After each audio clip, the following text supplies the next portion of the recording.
Welcome to Pause Button with Storytime Gamer and Bob, a weekly podcast covering gaming news, reviews, and all things geek. I'm your host, Storytime Gamer, also known as Eric, and I stream a variety of games on my YouTube channel, StorytimeGamer.com. With a focus of story-driven games, role-playing, and horror, I also play anything from 80s and 90s pop culture. And I'm Bob, bringing you games you can chill to. Survival crafting, factory management, and open world RPGs. Anything you can play while listening to a podcast, an audiobook, or watching Netflix. Send us your thoughts, ideas, and reactions to emails at pausebuttongaming.com. If you haven't already subscribed to the podcast, so you always have the latest episode for when you need to step back from life and press pause. All right, let's get to the show. Eric, I've gone dark this week. Oh, how dark? I'm a deep hole of all media because of God of War. Because I can't listen to podcasts while playing God of War. I have to be completely immersed in it. I have to pick up, I have to listen for those ravens. Yes. And I have to pick up all the story, all the dialogue. That means no podcasts. Oh my gosh. It means no audiobooks, no news, nothing. Everything. In fact, when I'm watching YouTube, when I'm not playing God of War, it's to learn how to play God of War better. It's Mimir's stories, but everyone's stories talking together. Like Kratos is talking more, and I love hearing his stories. It's one thing that I really loved about Guardians of the Galaxy. It got to a point like in Guardians of the Galaxy, it was like at one point I was like, is this a little too much? I don't know, but it's pacing it well enough that it's not like, oh gosh, everyone shut up. And I love it. Yeah, it actually makes me want to go play Guardians again. I'm so into like chill games where I can do something else while I play. Yeah. That I kind of fell off of Guardians, but this has kind of got me back into, hey, just kind of stay on the rails, go with it, listen to the dialogue, get into the story, and don't worry so much about trying to min-max it. Yeah. Well, and that's one thing that I keep bringing up parallels in my head about Guardians, because it was kind of there's a lot of combinations when it comes to your actions and stuff, and you've got support items and support actions from your support team. And that was one thing that Guardians did really well, besides story and just the action. And it's like, I think it's a really good combination to do in a game. God of War. That just every day I'm just trying to play a little bit more and just listen to the stories, do the action, and just take it at a really good pace. Oh, it's so good. So good. I have more to say we can talk about in our next segment if you want to get through the news. Yeah. First? Just say a couple things. November's remaining Xbox Game Pass titles have been revealed. That was earlier in the week. We have Dune Spice Wars, which I didn't realize was coming out this quick. Maybe it just fell off my radar. And it's in early release still, which I thought is interesting. They're putting a game on Game Pass that's an early release. I've never seen that before. Ghost Lore, Lapin and Norco, November 17th, which has passed at the point of this recording. Gungrave Gore, November 22nd. I didn't realize that was coming out quickly either. Never played the original Gungrave, and I'm just surprised that there's one coming out. November 29th. Insurgency, Sandstorm, Soccer Story, and Warhammer 40,000. People will be like, no, those Warhammer heads out there. Warhammer 40,000 Dark Tide. That one seems a little interesting to me because it's kind of Left 4 Dead ish. And in terms of DLC, there's Elder Scrolls Online Fire Song. I want real Elder Scrolls, not online stuff, personally. Me too. And what else? So that's kind of it for November's games coming out. We have a link in our show notes to it in case you missed it. But it's interesting to see games still coming out. Missing from the list is Forever Skies, the Subnautica in the Sky kind of clone, which they have promised to come out in 2022. They have not put out a release date. They have less than 6 weeks now. And if I don't get Forever Skies, I want to play it over the holiday break. If I don't get it, I'm not going to be happy. No, not at all. No, yeah. I'm looking forward to certain games to play over the holidays myself, but let's see if I can get through the rest of the games that are on my plate right now. But yeah, so that's our games right there, and I have lost my Show notes. Oh no, hold on. I do know, and the next article I know God of War Ragnarok's boxed launch sales beat Elden Ring and Modern Warfare 2 in the UK. This is coming from a UK source. I was trying to find something on the US, and for some reason, I don't know if no one's reporting or I just skimmed over it. But that's actually pretty cool that it beat Elden Ring, which Elden Ring was kind of like a big blast in the direction of getting a game out and sold quickly, especially for FromSoft. They didn't have as big of it was a really huge reception and sales of their game this year, which is great. Yeah, I'd be interested to know like the demographics and stuff around box sales versus digital, because I'm guessing a certain percentage of box sales are probably gifts. Yeah. Maybe there's more box sales during the holidays. I'm guessing box sales might be more for kids because parents are going to buy them for kids, whereas digital is probably going to be a lot of people buying on their own. I don't know. I don't know what to take from that. Yeah, and I used to, whenever digital games were coming out, I was like, no, I want a physical copy. But over the last, even I guess a little before COVID, I was starting to actually, quote unquote, buy into the whole digital version because I don't have to get up, change the disc out. It's there. Right. As long as I've got an external hard drive or enough space for it, I don't have to keep, re-downloading and downloading. It's very convenient. However, the other fear is, say, they take it off the digital market, the online store, you can't re-download it if you don't have a copy already on your console. So it's good what you need to do is just get the external hard drive and just start backing up all your games over on that instead of solely relying on the digital storefront. Another big piece of news, we were talking about Guardians of the Galaxy just a second ago. Grammy Awards reveal nominees for new video game soundtrack prize. Surprising, but kind of warranted in my opinion. And of course, fantastic soundtrack with Guardians of the Galaxy. One of the best. Yeah, no, it's beautiful. I love the original soundtrack that came with it. Here's the list of nominees. Aliens, Fireteam Elite, which, I mean, they nailed the original music from Aliens and Alien. Felt like being in the movie. Oh, yeah.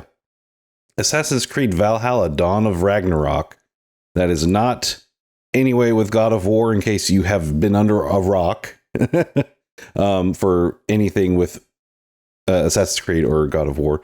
Call of Duty Vanguard, Marvel's Guardians of the Galaxy, and Old World. But what's funny is that these are games that came out last year. They're kind of behind, in my opinion, because this is all 2021. But they're nominating for like this year's Grammys or whatever. I don't even know when the Grammys are. February 2023. So it's like they're a year behind. Yeah, that's weird. Maybe because I'm surprised that God of War wasn't in there. Or just like Elden Ring. Elden Ring, I think, would sweep the floor, honestly. I mean, those boss fight sounds, oof, they're so good. But anyway, so Old World. Yeah, what is Old World? World? World is it's a hexagonal city builder. It looks like Civilization, kind of. Yeah. I wonder, it must have a great soundtrack. It must. What else? We have a streamer who 300 tries later, a Twitch streamer bodied 7 Souls games completely unscathed. So they beat all these games without taking a single hit. That's crazy. Crazy. I can't imagine the dedication to doing that. And just doing it without getting hit. It's like, I mean, it's like if you focus on one thing, that's what you're going to do. And you become that person who gets the reign in that title, in that championship. Not my cup of tea, but it's really cool when people do it. Just like with speedrunners. It's like, I'm not a speedrunner, but I love to see when people speedrun. I don't really care for the glitch speedrunners. I like to see people go through the game and beat it as fast as they can within the parameters of the game without glitching out, or, I call it cheating, but I get it. Yeah, it's pretty amazing. 6 or 7 hours a day for 4 months? Yeah. It took him to do that. That's some dedication. And you got to start the whole game over if you take a single hit. Yep. Yeah, it's like, oh, there's a hit, bam. Especially if you're you're at the very end of the game, bam, you get hit. Oh no. And so you had this article about Assassin's Creed. Yeah, so they're putting out their last free update. There's not a whole lot of detail about what it's about. I just thought it was interesting that they're not providing a New Game Plus feature, which a lot of people have. Well, I say a lot of people have wanted. Some gamers have wanted, and I say not a lot of people because there's so much content in the game. I don't know why you'd want to start it over. Yeah. But Ubisoft basically said, we don't know that we can really make a replayable experience with this game. Their approach to replayability was to bring out additional content for the game platform. So, and this may be the last of its kind, Valhalla. I mean, we may be returning to a little bit simpler. Yes, please. Way to play in the future. Yeah. It needs to be. I mean, I loved Valhalla. After about, I don't know, I have to look and see 70 hours. I was just like, I can't play anymore of this game. Well, it's too samey. It had gotten too complicated. I was riding a giant, metal wolf around. It had gotten kind of ridiculous. Well, for me, it wasn't until like 20 hours in, because I was like, all right, when is this going to not necessarily pick up, but it's like, this is interesting. But it wasn't until like 20 hours in with a main mission that was like, wow, this is really cool. I'm like, wait, why wasn't this earlier in the game? And then I played like another 5 or 10 hours and I was like, you know what? I'm done with this. I'm just done. I hate quitting games, but when it comes to a game where I'm still waiting for like the next coolest thing or something cool to happen, I'm just going through the numbers, just going through it. I can't do that anymore. I should play something else. Yeah. It's me. It's that stubbornness of trying to finish something versus, just actually doing what you want to do and have fun. Because if you're not having fun playing the game, you should stop. But it goes back to that conversation we've had many times, which is it doesn't have the density of content. Like just the fact that you've given me a lot more waypoints and a lot more things to collect over a larger map doesn't mean it's fun the whole time. Right. You've poured water in the soup, to try to bulk it out. You've just made it less satisfying overall. But it feels like there's more of it. And I don't know, man, it's not good. Right. No, it's not enough. I would rather have a cup of the best damn tasting soup in the world than, you get a full, gallon bowl. Yeah. And you have to pick around and find the things watered down. Yeah, it's horrible. Yeah. No, I agree. And maybe it's too bad because the core game is really good. I mean, there's so much that's good about it. It's just too much stuff in there. It's pretty, but when you start being like, this looks like the same as this other area, then it's like, And when you're like, for me, it's like, I'd rather be playing Witcher 3 again, which we're supposed to find out more news this coming week of what it's going to look like in the next gen updates. Ooh. Which for everybody out there, we're taking a break since it's Thanksgiving coming up. We're going to take the weekend off of recording and we'll be back after Thanksgiving. So that'll be fun for all of us to take time to be with our family. And we should be done with God of War Ragnarok then. Yeah, we'll be able to actually give it a full review. And I'll be playing Callisto Protocol by that point. Me too. Ooh, you're going to pick it up? You're going to play Callisto Protocol? Oh, yeah. Ooh. Oh, yeah. 100%. Yeah, don't get scared. 100%. I'm already scared. I've been listening to the podcast. I'm already scared. Oh, well, we should definitely talk about that. It's so scary. Podcast here in a second then. All right. So we've been playing. Why don't you talk about your adventures in Midgard and the realms of God of War? Where to begin? First of all, I have to say the graphical fidelity of this game is insane. I have it on. I have a good TV. I have a PlayStation 5. Mm-hmm. So I have it on the performance mode with the high resolution option using variable refresh rate. And I stop and look at everything. Mm-hmm. And the density of content, like I was wandering around Odin's study this morning. Oh, that place is beautiful. And just looking at everything. I mean, a lot of games, especially in the old days, would repeat. You'd see repeated tiles. Yes. Mm-hmm. There's no repeated tiles. If you're wandering through like a gulch or some sort of natural formation, it appears as random, not even random, like not random makes it sound like you'd see procedurally generated or randomly generated terrain. It is handcrafted, but it's also completely unique. I'm just completely blown away. Every single thing, every scene, every set piece is worth stopping and looking at and just taking in and enjoying. I could go on and on and on, but that's one thing I'm particularly enjoying right now, is just really stopping and enjoying all the graphics, the models, all that fidelity, just incredible. Oh yeah, the just set pieces, like you said, just it's not copy and paste. There's love that was put into the crafting of this game. Yeah, and there's games where I regret not taking time to look, but that's because it does end up being kind of copy and paste, repeat. I felt like they did that in Horizon a little bit too much. In that was a gorgeous game, but this is this is amazing. Yeah. You're doing. I end up doing. Go ahead. Well, no, that's a great comparison. I mean, in Horizon, the first time you go underwater, it's like, oh, underwater. But then you realize all underwater places are pretty much the same. You go into like a desert and you're like, oh, the desert. But then like the whole desert's kind of the same. Yeah. This is not like that. No, it's not like that at all. It's kind of like being the developers when they're showcasing a game before it comes out, how they take they walk very slowly and then take the long pans. That's what I'm ending up doing. Because it's just, you just want to, it's an experience. It makes me want to explore every nook and cranny of the world. Yeah. And I am rewarded for that. Those big, huge Viking chests full of, treasure with those, all the effects, the glow and the stuff on them. You are rewarded for exploration at every single turn. Yeah. They really have just left nothing to waste here. I also want to say something about the combat, because I'm really there for the combat, the mechanics of it, and learning the different combos. And what's so interesting about this game is I got the poison armor, right? I'm like, I'm going to go all poison. And I watched a video about how to play with poison build. So first time I got into a big fight, I'm like, I'm going to destroy these enemies because I got this poison build. Well, I go in and completely get destroyed 3 times. Completely destroyed. These particular enemies needed a particular type of approach. And this has happened to me 5 or 6 times now, where I go in, I get destroyed using some combo or some technique that I've learned.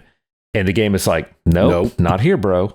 You got to do. So I go back into the skills tree and I'm looking, okay, maybe I'll try that one this time. And finally I realize, I need to switch to the chains or something.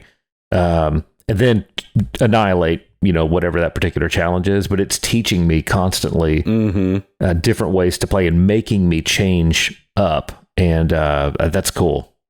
Yeah, no, it definitely, it's like this enemy's more susceptible to this attack or that attack. It's definitely, a little bit more strategy. That's what I ran into. It's a couple of times when starting. It's like, I can't just go, full on axe on everything. Because in the first game, it's like axe on everything and chains if you want. Chains only on the Hellions coming down because they're all frosted. It's like, that's the only thing. But now it's like, it doesn't, you have to pick and choose which one's better. A good example is that there's an elemental in the wedding area set piece. Yeah. And there's a little poison area. Yeah. Right next to him. I must have died in that poison 6 times. And finally I was like, okay, you're being stupid. Like, I'm dying instantly. And I realized you can freeze the little poison tree. Right. I'm like, oh my God, I'm such a moron. Freeze the poison tree. It all gets easier, Well, the wolves, it was right there in front of me the whole time. The werewolves, I feel like they made them a little bit tougher because they kicked my butt a couple times trying to exit that area after you're done with that. It's like you have to fight 2 of them and it's like, whoa, what the hey? Why did you get so strong? Yeah. But it's good challenge. It's not like, give me a challenge. It's fun. It's still fun. It's good challenge. It's one of the few games where they make you play as a different character that I'm actually excited to play as that character. Yes. Because the first time they made me switch from Kratos, I was like, no, I want to play as Kratos. I don't want to play as this weak little Bo Kid. Well, Bo Kid is awesome. Oh, he's got his own cool stuff. Yeah. Yeah, he's very cool. So man, I just can't say enough good things about it. Yeah, so good. And we're both just getting through it, and we want to give a full review because it's hard. It's lots of praise, definitely. And so it can't, and the worst thing that could happen is something being screwed up at the very end, which I feel like there is nothing going to be screwed up at the very end. They've been taking so much love and care. I would be it would be horrible and disappointing if they just threw something together the last second. It has this familiar feel of a story or a movie I've seen before, and I don't know, like I'm getting strong Pinocchio vibes. Huh. Pinocchio, from it, weirdly enough. Yeah. Interesting. Yeah, the boy that I'll save it for the spoiler cast, but okay. The characters and the writing around that they feel familiar, but they're also just fantastic, very enjoyable. Yes, no, very enjoyable. I took time to play The Devil in Me. I've been talking about this. Yeah, tell me about this. So this is from Bandai Namco, Supermassive Games. It's the Choose Your Own Death, as I like to say. It's part of the Dark Anthology, Dark Pictures Anthology. So this is the last section of Season 1, which I didn't realize they were doing a whole like Season 1 thing until they were mentioning in the PR. The last game was House of Ashes. And then this past summer, we had The Quarry, which was just straight up Supermassive Games, not Bandai Namco. And I loved The Quarry. That was really good. It took a while to get into it because you're getting to know the characters. And then it was like, all right, here we go. This game,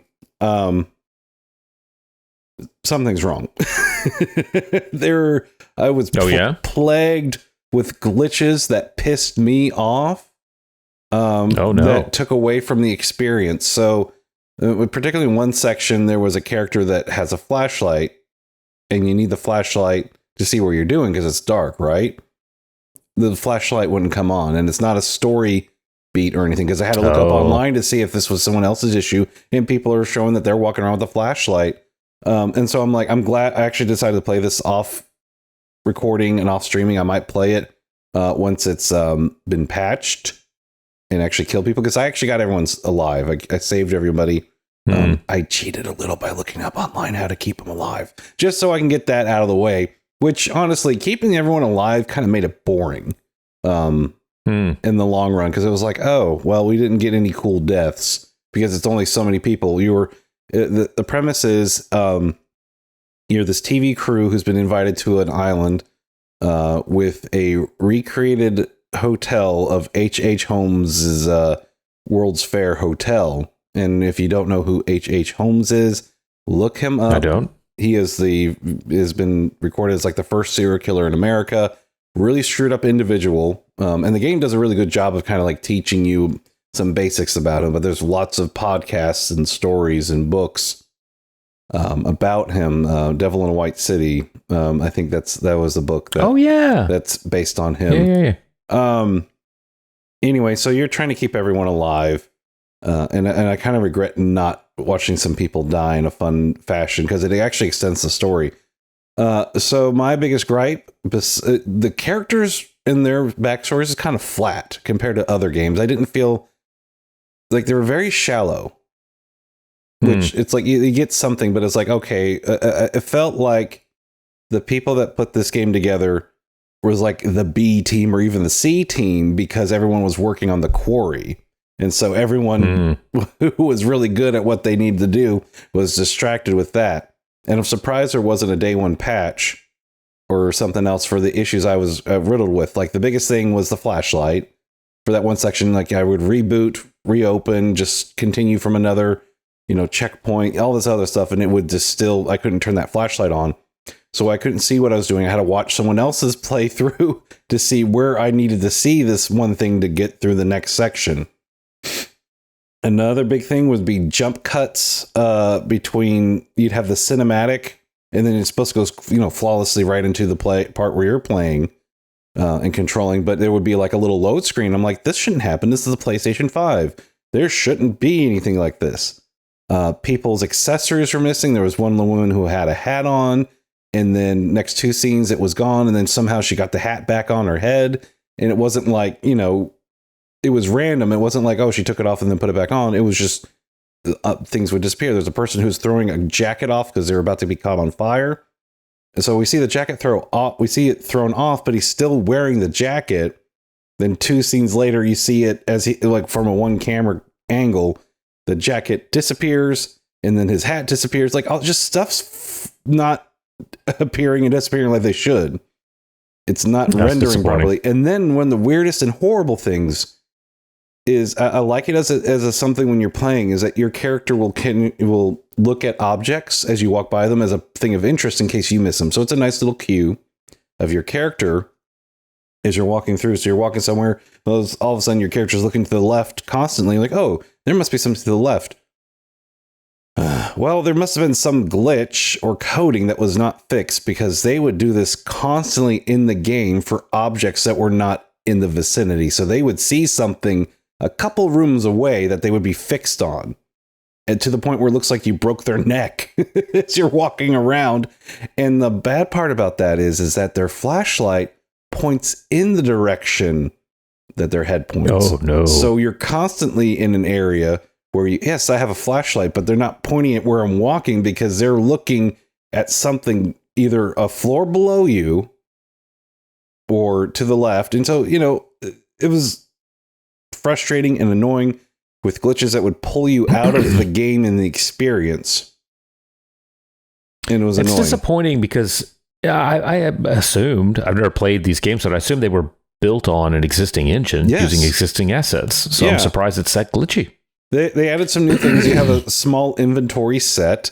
There's a couple more puzzles, and I liked the inventory and the puzzles, but at the same time, it shouldn't have been this glitchy at all. This unpolished, which is very disappointing, and it would pull me out of the story. And just, it came to a point, it's like, all right, I just kind of want to get through it and save everybody so I can say I did it. And then next time I'm going to kill them all. Because you kind of figure out, okay, here's the key important decisions. Here are the not so key important decisions. But anyway, so that's The Devil in Me. I'd say if you want to play it, wait until there's some updates, so it's not so riddled. And so I'm guessing maybe if you had it on PC, it might have done better. But my console version was just not happy. So there we are. I'm still enjoying Marvel Snap. Funny, Snap. I went to Target. I went to Target with my wife and daughter, and we had wandered into the makeup section. So my brain, quickly disengaged, and I had nothing to do. I pulled out my phone and won a match in just a few minutes. And it was really awesome. It was a really awesome experience. I'm not playing against real people yet. I'm pretty sure. I don't think you start playing against real people until level 30. And I've heard that the game feels real awesome because they're simulating other people and you win a lot. But I hear that once you start playing other people, you start getting beat a lot. So we'll see how I feel once I get to that level. But I'll upgrade cards. It's a game just real high quality. It's got a great feel to it. I'm playing it with the sound muted most of the time. But it's a great little pull it out your phone and get a couple rounds in. Yeah. Kind of game. That's excellent. Which there's some fun news to talk about with Marvel Snap later in the podcast in our main topic discussion. Right. I'm excited.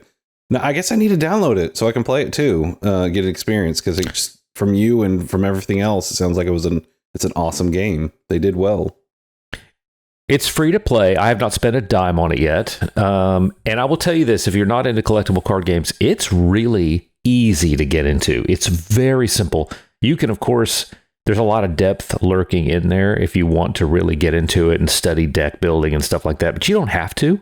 You can play with the characters that you like and just have fun with it. And it's, like I said, real simple if you just want to not have to think too hard about it. Yeah, and that's good. No, we need those games.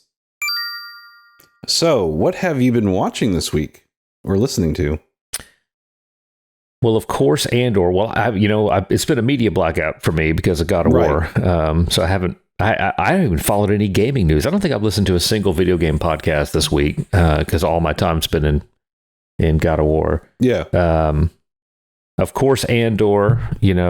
Every time I watch it with my wife, and as soon as we see the credits, I go, no!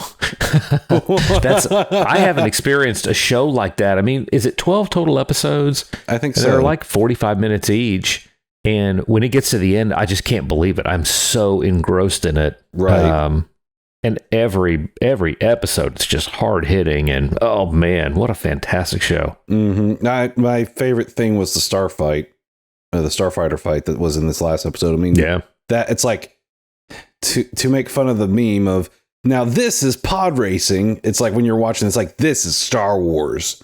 It was amazing. I need more of that. We need more of that. We didn't get enough of that type of just little bit of action. Not just from Andor. I'm just saying in general from the Star Wars realm. Yeah.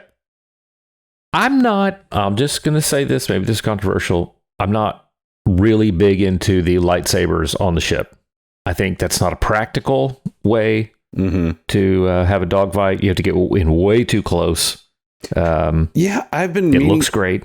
I've been meaning to look up to see exactly what that is, because I'm sure in some sort of Star Wars lore, there's an explanation of what it is. And it's like, it's either if it is a lightsaber or it's something like a derivative. You know, like they put kyber crystals on the side and it's a melee thing, which it kind of makes sense. Like you say, if you're going through an asteroid field, you put those up, you kind of cut through things like that nature. But he's that ship. Ooh, it was pretty packed to the peak with all of its bells and whistles of defense and fighting. Man, that was so good. And they're like, release the TIE fighters. I'm like, oh God, what's going to happen? Oh, so good. And then just every bit of the escalation of drama here and there. I think this is the last episode this week, isn't it? It is. It's the I'm going to cry. Finale. I'm going to be sad. And I'm going to be like, all right, where's my Mandalorian? I need that now. Fill the void, y'all. Need it now. Fill the void. And then get me through to Dune Part 2 in a year. Yes. A year. A whole year. You think they would have gotten on to making Dune? They start filming that as soon as like all this positive, press and awards came for it. But I guess everyone was so busy with other projects, and it's also to the point like, take your time. How did they not think that this was going to not do well? But I get it. I get it. So good, so good. Oat Studios. That's actually been on my queue for a while. Tell me about it. I haven't watched it yet. We were looking for something to watch last night with our daughter. And we were watching cooking shows and just stupid stuff like that. And I saw Neil Blomkamp's name and I went, oh, what's Neil Blomkamp doing? And then I saw Sigourney Weaver's face. And I was like, Sigourney Weaver, Neil Blomkamp? Sign me up, whatever it is. And it's some kind of sci-fi anthology. Yeah. It looks awesome. I can't wait to watch it. I don't know when I'm going to watch it because my wife's probably not going to watch it with me. Yeah. Which means I'll be by myself, which means if I'm by myself, I'm playing God of War Ragnarok. Right. So we have to wait. But the holidays are coming, so I'll have plenty of time. Yes, indeed. And then this week we also had the latest episode of Callisto Protocol podcast, and that was very good. Very not enticing, but it sucked me in, and I love it. They're doing a good job building Gwendolyn Christie's. What about her? Gwendolyn Christie's really fantastic. She's great. Yeah. She's a great voice actor. So good in that. I just want to know more and more what's happening. It would be great if she somehow makes it into the main game. It's okay if she doesn't. We'll see what happens. Or maybe there'll be a reference. I would hope there's a reference to it, maybe. In the main game that comes out in like 2 weeks. I'm so excited to get my hands on that. And that's why for me, I'm trying to get through, not trying to rush through God of War. I'm trying to make sure I pace it out and enjoy God of War enough that I'm not like, oh no, I have to pick between the two games, figure out which one I want to play more. But yeah, no, so so good. You know what I find myself doing in God of War? So my type of play is I like to be able to chart my own course, right? That's why I like open world games, and I like to grind. I like to get super OP as early as possible in the game by grinding and like finding all the stuff I'm supposed to find. But God of War, it gives you things on kind of a schedule. So like if I want to fully upgrade that armor, I can't just run around and go grind for pieces. I have to do the story, and they'll give me little pieces as I go, right? But there'll come a point in the story where you get that wind hole thing, whatever that is, that's going to let you do those wind holes, and I'll get to go back to all of the other places that I visited. This is when you're going to really outpace me in the game, because once I get that and maybe one other thing, I'm going to go back and start re-exploring all the other areas to get completely overpowered before I do the last few missions. And that's the part I can't wait to get the wind hole tool. Yeah, that's what I'm still surprised. I'm so far in the game, I still haven't found those things. I'm a little ahead of you at this point. It's like that, and then there's those little like yellow cracked areas or items, it looks like something's going to bust through it. Like you have to get something to bust through it. So I'm like, still encountering things I still can't get through. And I'm like, what is going to happen here? Those imprisoned trolls. Yeah. I just ran across the first one of those. Me too. I'm like, what? No, it's so good. They're doing a good job. They're doing a good job of slowly layering the game, so it's not so much at once. And they're doing a good job. Good job. And speaking of God of War Ragnarok, why don't we get to our main topic of not just our game of the year, the GOTY of the year, GOTY nominations, but also the Game Awards came out and they made their nominations known for the games that are coming up for the award ceremony, which I believe is December 8th. And I always love the Game Awards because it's not so much the recognition of a game that I loved this past year, but they always have trailers for games that are coming out. Announcements for games that we didn't know were coming out as well. So I'm more excited about that. It's like I watched the Super Bowl for the commercials instead of just the actual Super Bowl itself. God of War had more nominations, I think, than any game. Was it in history or just any game this year?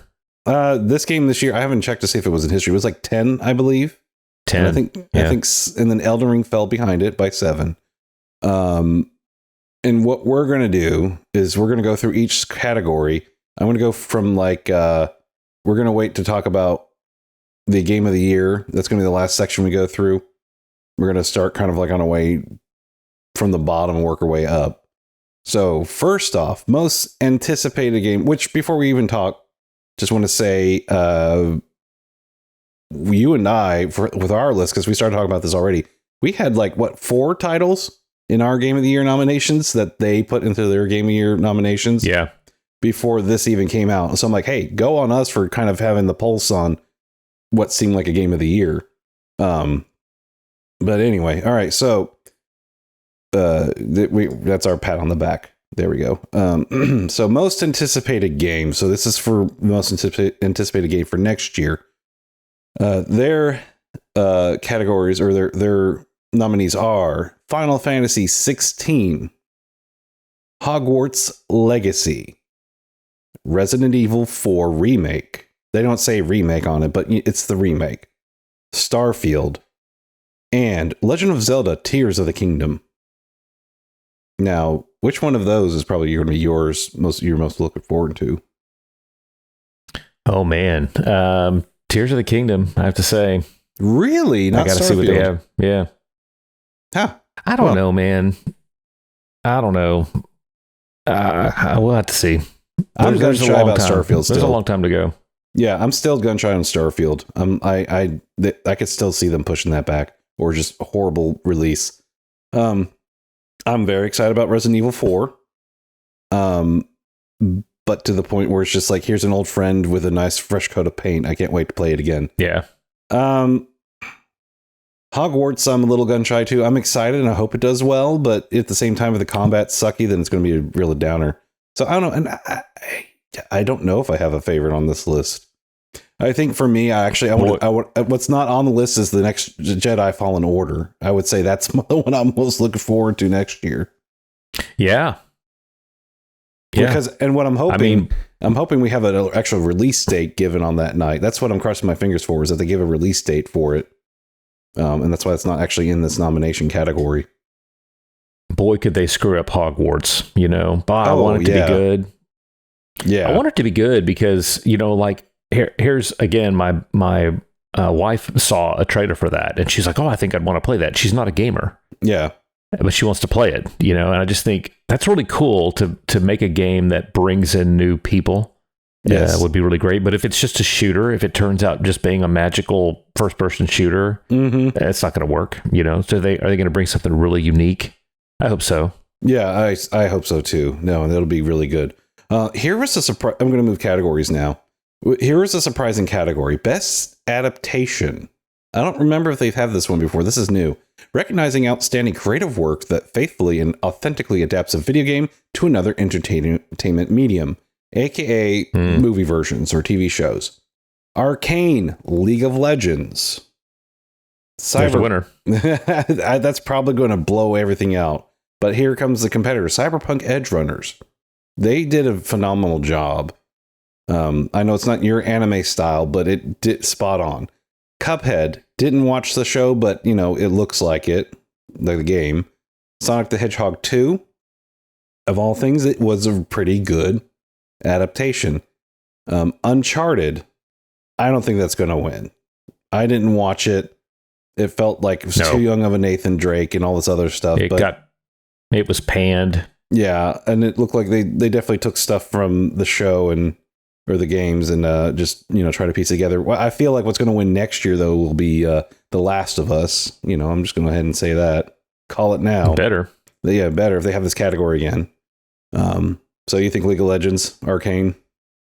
Hands down, no question. Yeah, no question. I would almost say it was without Arcane, you wouldn't have Cyberpunk Edge Runners. So yeah, I'd give Arcane the win, in my opinion, because that's just the art style, the drama, the writing is woof. I have to watch it again soon. I can't wait. I've seen it twice. Best debut indie for the best debut game created by a new independent studio. Neon White. That's been getting a lot of good reviews. Yeah. And I'll probably pick it up if it goes on sale. It's kind of like a Rails shooter roguelite type of game. It's supposed to be cool and creative and fun. So, Norco. I don't know anything about that game. Do you know anything about that, Norco? I don't either.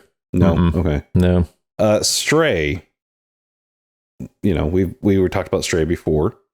Tunic is in there, and then Fantastic game. Vampire Survivors, which I hope Vampire. Yeah, I would love to see it win something. It's a sole developer with a really great idea and great execution, and that person should be richly rewarded for his work. Wasn't that just by one person?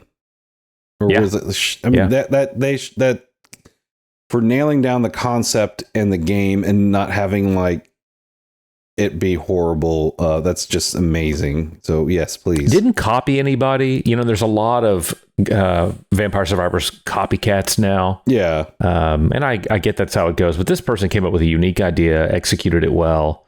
And that's great. It's a great story. And it's a fantastic game. Yeah, it is. One section I did skip on the nominees, unless you want to go through it, or all the esports stuff. Do you care?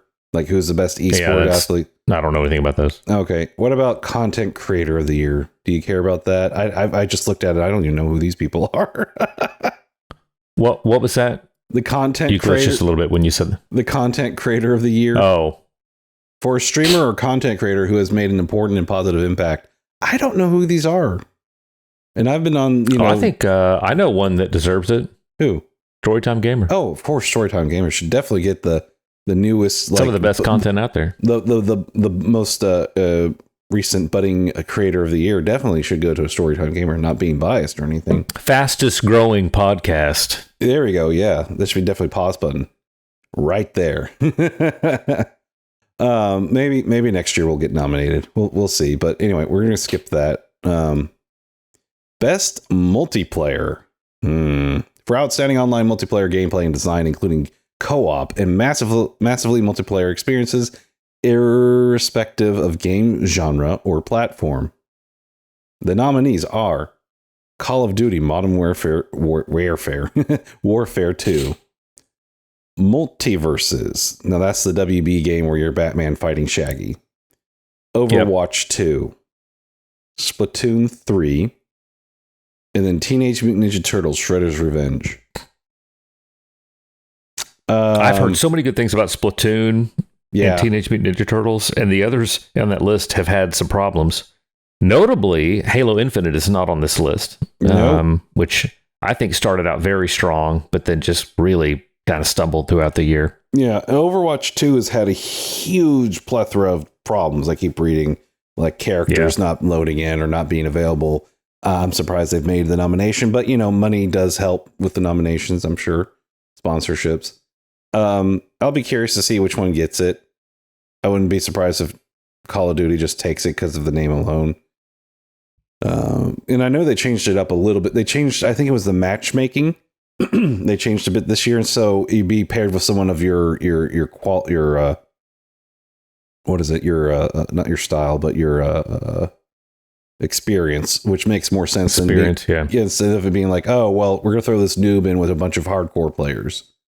At least Multiverses took a chance and tried something new, whereas I feel like I actually haven't played any of these games, but I feel like Call of Duty is it's been around so long. It's how different can it really be? It's a beautiful game. Right. But it's a very specific type of game too. Yeah, it is. Best sports / racing for the best traditional and non-traditional sports and racing game. F1 2022. FIFA 23. NBA 2K 23. Gran Turismo 7. And Ollie Ollie World. I think Ollie Ollie World's going to win. I have played Ollie Ollie World. Yeah, have you played it? No, but I've heard good things, and I imagine that's going to beat out the rest of those because they're all like legacy titles. It's like, what's new? What have you done that's different? Yeah. So I played it on a long plane ride. It's crazy to me that Ollie Ollie World is in the same category as the Forza game, because Forza is like a AAA. Just millions of dollars went into that game. Yeah. Whereas Ollie Ollie World's really it feels like an indie game. Real simple. Huh.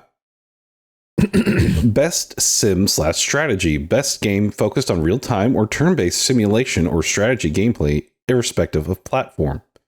Dune, Spice Wars. Mario plus Rabbids, Sparks of Hope. Total War, Warhammer 3. 2 Point Campus. And Victoria 3. Which I have no idea what Victoria 3 is, other than that's like assets and management of everything possible. Yeah. Very, very maybe Dune deep. Spice Wars is out. Maybe they have released the final version. I don't know. It can't be in here if it's still an early release. On Steam, it's early release. Huh. Well, see, I didn't realize it's a beautiful game. That Mario Rabbids was kind of like an XCOM, and that makes me interested in playing it because I heard good things about it. So I might be picking that up. It's like between that and Marvel Suns. I'll have to pick one of those to play this coming holidays for my turn-based strategy. But those are interesting games. I'll be interested to see which one wins. Moving on, best family game. For the best game appropriate for family play, irrespective of genre or platform. Kirby and the Forgotten Land. Lego Star Wars, The Skywalker Saga. Mario plus Rabbids, Sparks of Hope. Nintendo Switch Sports. And Splatoon 3. Best family game? Probably going to be Lego. I mean, how can you go wrong with Lego? I haven't played any of those. Yeah, I did. I mean, for me, a great family game is the one I can get my kids to play with me. And the last one was It Takes Two that I got my son to play with me. Yeah, I feel like if there hasn't been one this year. A family game where no one gets frustrated because they're not winning. I want more stars. Like I play Mario Party with my kids. And they're like, oh, I want more stars. Like, I didn't get that many stars. I'm like, well, we had fun, didn't we? Yeah. Best fighting game. Now, there's one on here that I don't think deserves to be here, but we'll talk about that here in a second. Best fighting game. For the best game design, primarily around head-to-head combat. DNF Duel, which I have no idea what that is. JoJo's Bizarre Adventure All-Star Battle R. So that's based off the anime and manga. The King of Fighters 15, which I'm still surprised they have those, but whatever. Multiverses again. And then Sifu, which Sifu is not a one-on-one fight. It's not a fighting game, in my opinion. The core mechanic is fighting. I mean, you're not fighting against other, human players. But so is God of War Ragnarok. You're fighting other against players. You go fist to fist. You could make that. You could make that case. Yeah, it's if anything, Sifu is a brawler, not a fighting game. To me, best fighting, head-to-head combat. I don't know if I don't think there is a multiplayer with that, but that even then, I don't think it deserves to be there. I think it was just kind of like pushed, it was shoved in. So there's that. Best role-playing game. For the best game designed with rich player character customization and progression, including massively multiplayer experiences. I want you to guess one game that made it to that list. Just Just take a guess. I mean, Elden Ring's on that list. Yes, it is. Elden Ring. Live Alive. Pokemon Legends Arceus. Triangle Strategy. And Xenoblade Chronicles 3. Which that, apparently, Xenoblade Chronicles 3 shows up a couple more times as we go through this list. But yeah, Elden Ring's probably going to blow everything out of the water when it comes to this RPG. For customization, not even just the character, but your build. you are taking on that character and that role that you make. Best action adventure. For the best action adventure game combining combat, traversal, and puzzle solving. A Plague Tale Requiem. God of War Ragnarok. Horizon Forbidden West. Stray. And Tunic. Man, that's going to be hard to pick on those. I'm sure God of War is going to, sweep the floor and all that. Oh, it's head and shoulders above these other games, and these are great games. I really want to talk you into playing Tunic at some point. Mm-hmm. Man, it's an awesome game. That's why it's crazy to me that it's even on this list because it's a small game. Yeah, it is a small game, but I've heard good things about it myself. Haven't played Plague Tale Requiem. But I've heard good things about that as well. But, just Stray. Don't know why that's on here other than the puzzle solving, actually, and the traversal. The combat there really isn't much combat to it. But no, those are some good categories. Best action game. For the best game in the action genre, focused primarily on combat. Bayonetta 3. Call of Duty Modern Warfare 2. Neon White, Sifu, and Teenage Mutant Ninja Turtles Shredder's Revenge. See, this is where Sifu should be, not in fighting game 101. And I'm surprised that, Modern Warfare 2 is in here. But I guess, we can't say best shooter game. Maybe that's controversial. Best VR in augmented reality. For the best game experience playable in virtual or augmented reality, irrespective of platform. After the Fall, Among Us VR, Bone Lab, Moss Book 2, and then Red Matter 2. I haven't played any of those or looked at anything other than, I know what Among Us is, but the rest of these games I have no idea. So it'd be interesting to see which one wins. It'd be crazy to play Among Us with like a large group of people in VR. That'd be very interesting. I can't see how that's ever going to happen because you need everyone to have a VR headset. Right. It's that technology boundary that's really, great. It's different from just having a console. You need the headset and then being able to make everything work. Innovation and accessibility. Recognizing software and or hardware that's pushing the medium forward by adding features, technology, and content to help games be played and enjoyed by an even wider audience. So, for people that are hard of seeing and hard of hearing, features like that. As Dusk Falls, God of War Ragnarok, Return to Monkey Island, Last of Us Part 1, and The Quarry. Which I know... I'm so glad that this is a category now. Yeah, it is. And I like how you can change it up so you can see okay, your protagonist is this color, your enemies are this, so that way you don't get too distracted if you're just hard of seeing. That's pretty cool. There's all these other features. There's so many features. So good. It should almost be a standard, right? For games. I think it's becoming a standard, yeah. Yeah. Let's see. Best community support. Recognizing a game for outstanding community support, transparency, and responsiveness, inclusive of social media activity and game update patches. Apex Legends, Destiny 2, Final Fantasy 14, Fortnite, and No Man's Sky. Okay, well, I hope one of those wins. Let's see, next category. Best mobile game. For the best game playable on mobile device, Apex Legends Mobile, Diablo Immortal, Genshin Impact, Marvel Snap, Tower of Fantasy. I'm wondering if Marvel Snap will clean the category there. Diablo Immortal does not belong on this list. Why? It doesn't deserve to be on this list. Because it's microtransactions? It's too, what's the word? Yeah, I mean, yes, the microtransactions. It just squeezes too hard, you know? Like, it's just a craven cash grab. The game itself, it's like, it's Diablo Immortal on mobile, you know? Yeah. With microtransactions. Marvel Snap is actually something new. Okay. Something different, something high quality. Yeah, I get you. That's my rant. Sorry. No, it's fine. We need to have our rants. Best Indie, Cult of the Lamb, Neon White, Sifu, Stray, and Tunic. Best Indie. Which one do you think would be best in there?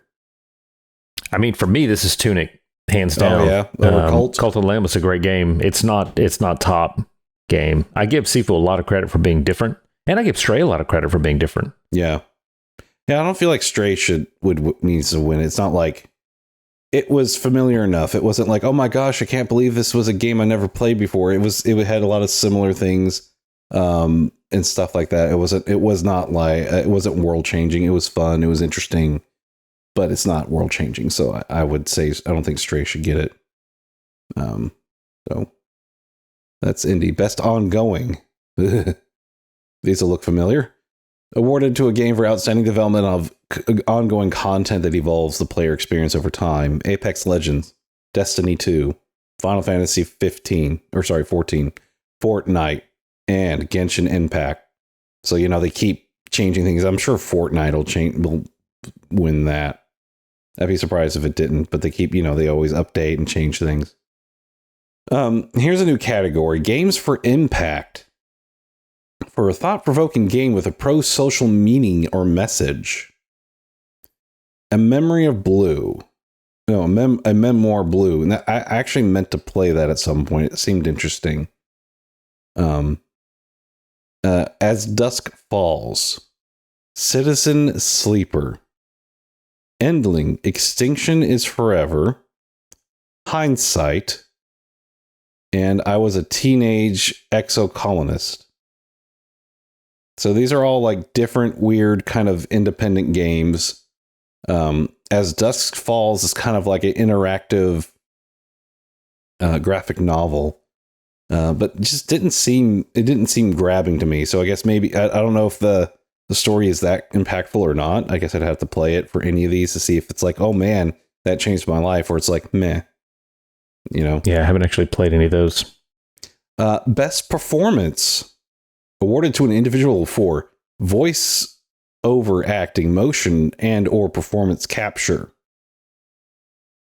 Horizon Forbidden West, Ashley Birch. Actually, I should probably just do their name and then what game they're for. Ashley Birch, Horizon Forbidden West. That's our Aloy. Charlotte McBurney for A Plague Tale Requiem. I'm guessing she's the main protagonist. Christopher Judge for Kratos and God of War Ragnarok. Man Engage for Immortality. And then Sunny Suljic for God of War Ragnarok. I'm guessing that's Atreus. Sunny Suljic. That's Atreus. That's right. I feel like he had to stretch the most of these. Like Christopher Judge is doing Kratos, Oh, yeah. So is Ashley Birch. She's great, but she didn't really do anything that new. Sunny's having to be, he's had to grow up from a little kid to a teenager. Oh, yeah. Grapple with his dad, Yeah, now he deserved this win. Immortality, we're going to have to talk more about that. I think it's got a couple more categories that shows up. And I think once we get to it, we'll talk about it a little bit more. Have you heard of this game, Immortality? Mm-mm. Okay, so we'll talk about it here in a second. Best audio design, recognizing the best in game audio and sound design. Call of Duty Modern Warfare 2. Elden Ring. Woo! God of War Ragnarok. Gran Turismo 7 and Horizon Forbidden West for best audio design. That's going to be hard to pick. I'm sure God of War is going to get it. Best score and music. Plague Tale Requiem, Elden Ring, God of War Ragnarok, Metal Hellsinger. That's the one where it's like you have to shoot to the beat of the music. And Xenoblade Chronicles 3, which there's that game again. Art direction. Best art direction for outstanding creative and or technical achievement in artistic design and animation. Elden Ring. God of War Ragnarok. Horizon Forbidden West. Scorn has gotten a nomination. Scorn made it here. And then Stray. Which, yeah, I would say Scorn, for as much time and everything, it definitely needs the nod, but I don't think it needs to win. God of War stands head and shoulders above the rest here, in my opinion. Elden Ring. Come on. Elden Ring. I don't know. I think Elden Ring might beat it. Best narrative. For outstanding storytelling and narrative development in a game. Plague Tale Requiem. Elden Ring. God of War Ragnarok. Horizon Forbidden West. And Immortality. Now, here's where I have a beef. Elden Ring. I also have a beef. Elden Ring. I don't think it should go here. It's got beautiful story. It's got a beautiful story, but you have to dig for it. Which, you know, that's got its own reward to it. But at the same time, it's hard to make a heads or tails of it without these really diehard people that explain it for me. Does it have a beautiful story? I mean, I feel like every story is like whispered by some character. Like, and then they did this to me, and then this happened. And you're like, okay, who am I fighting next?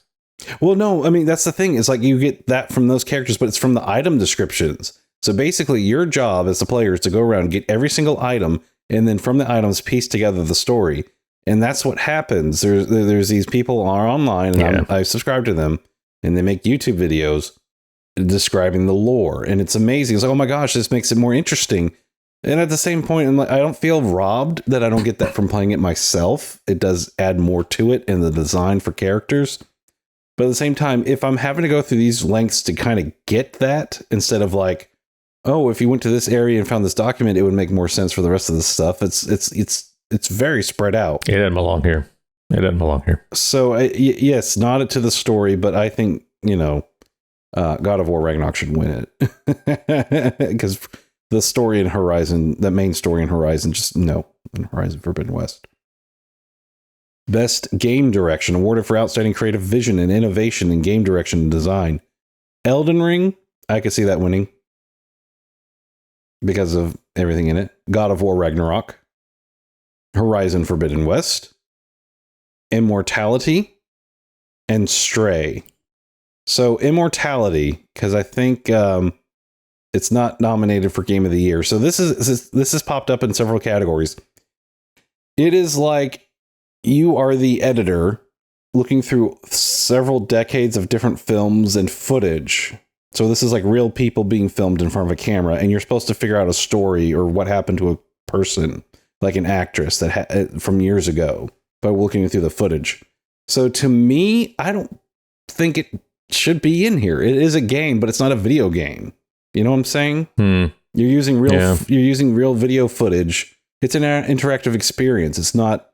Yeah. It's not a game. It's not a video game. It's not all the way from ground up computer visuals and polygons and everything else the game engine does besides the sound and voiceover you apply to it. That's not the same. It's like if I took, I don't know, if I try to say that this video was an animated movie, like something rotoscoped. I mean, that could be argued one way or another, but at the same time, at least you're painting compared to, well, here's the video inside of this medium. I don't think it, I have gripe against that. Yeah, I agree. Game of the Year. Here we are.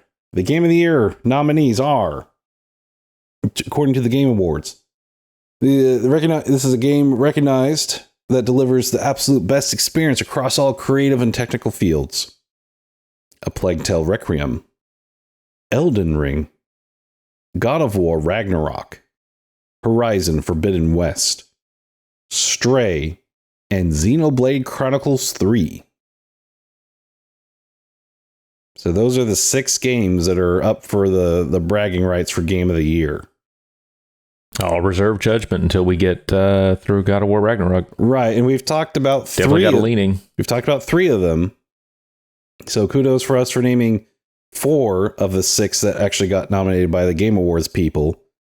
But yeah, I'm excited to get through Ragnarok to give it a full perspective, and we can compare it to these other ones. I have no idea about Xenoblade Chronicles being a Game of the Year. I was surprised it made it, but maybe I need to give it a chance in the JRPG realm.